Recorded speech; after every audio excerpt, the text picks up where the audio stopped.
Today, we're diving into one of literature's great puzzles, Prince Lev Nikolaevich Myshkin from Dostoevsky's masterpiece, The Idiot. He's a character who is somehow both a perfect saint and, at the same time, a source of total destruction. And figuring out that contradiction, well, that's what this is all about. So let's just kick things off with a huge question, the one that really sits at the heart of this whole story. What would actually happen if a truly, genuinely good person, someone almost Christ-like, showed up in our world today? Would they save us, or would our world just break them? You see, for Dostoevsky, this wasn't just some abstract idea. It was his incredibly bold ambition for this novel. He wanted to create a character who was the living embodiment of perfect goodness. And that character is Prince Myshkin. The real question is, did he pull it off? Well, that's where everything gets really interesting and really complicated. Okay, so let's start with the most straightforward way to look at the prince. On one hand, he really does seem to be this ideal of pure innocence and compassion. He's this figure of almost unbelievable goodness, just dropped right into the middle of a cynical, corrupt society. So who is this guy anyway? Well, Prince Myshkin shows up in St. Petersburg after spending years in a Swiss clinic being treated for epilepsy. Society at the time basically labeled this condition as a form of idiocy. But his so-called idiocy is actually something else entirely. It's a complete and total lack of ego. He's so sincere, so compassionate, and he has this uncanny ability to see right into people's souls, which, as you can imagine, completely messes up all the social games everyone else is playing. And this brings us to a really key term, Eurodivi, or holy fool. It's fascinating, because almost the minute he meets Myshkin, the brutish character Rogozhin calls him this, and it's not just an insult. In the Orthodox tradition, a holy fool was someone whose strange behavior was seen as a sign of a special connection to God.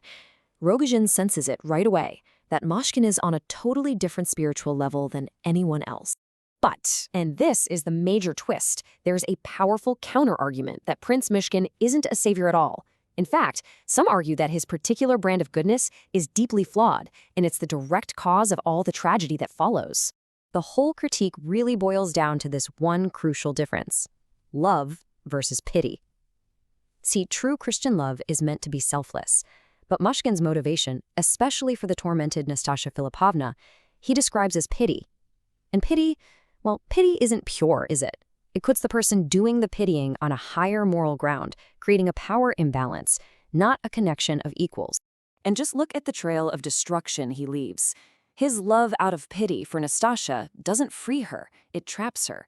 In another story he tells, he tries to help an outcast woman named Marie by just dismissing her sin, telling her she's not to blame. But what she desperately needs is forgiveness, not a dismissal, and he just doesn't get it. Almost every time he intervenes with the best of intentions, it ends in chaos, heartbreak, and tragedy. This line from another character just hits the nail on the head.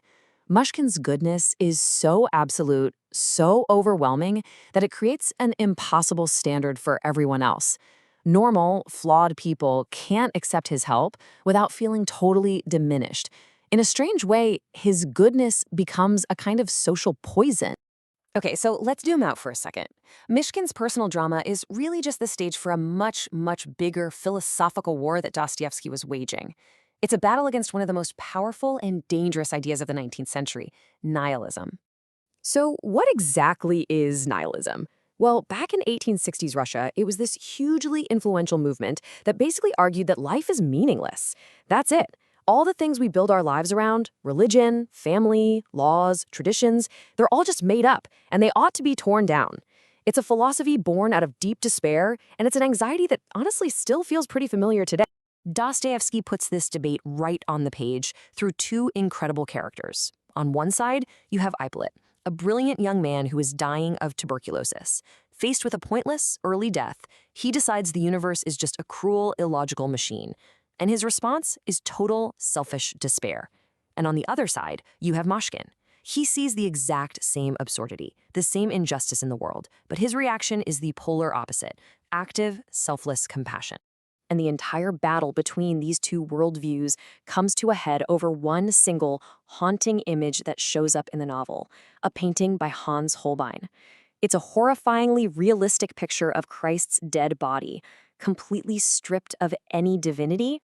Dostoevsky himself actually saw this painting and was so profoundly shaken by it that he claimed it had the power to destroy a person's faith.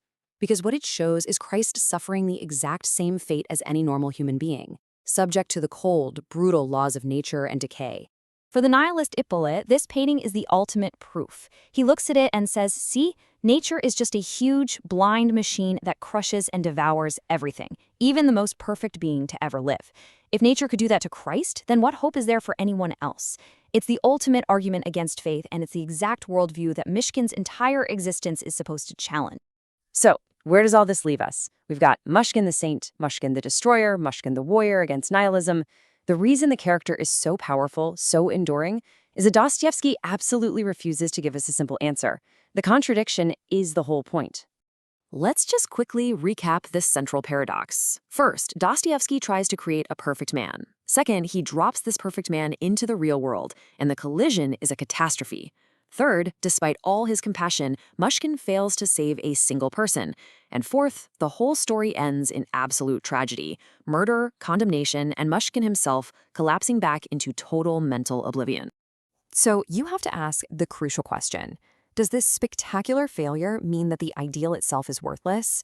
If a truly good person is doomed to fail and cause so much destruction, why should any of us even bother trying?